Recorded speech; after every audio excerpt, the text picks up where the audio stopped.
Welcome back and thank you for staying with Prime Edition. Time now for the latest in the world of business.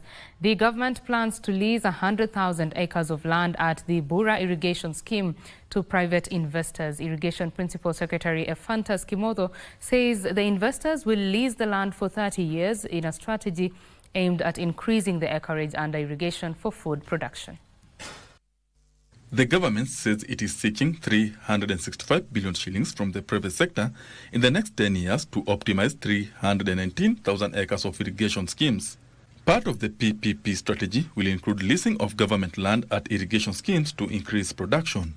Irrigation Principal Secretary Ephantus Kimotho says plans are underway to lease 100,000 acres of land at the Bura irrigation scheme to 4 investors for 30 years.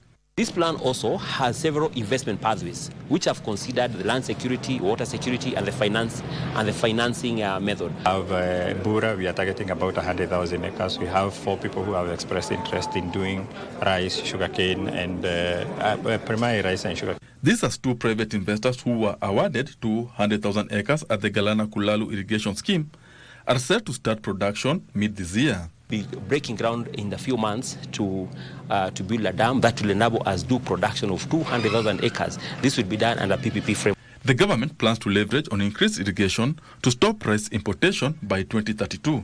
And by 2032, the plan intends to increase rice production to 1 million metric tons. That will reduce the imports of rice drastically to almost zero by 2032. Increased irrigation activities are earmarked to earn the government 300 billion shillings through food exports and reduced import bill in the next 10 years. Benson Rioba reporting for Prime Edition.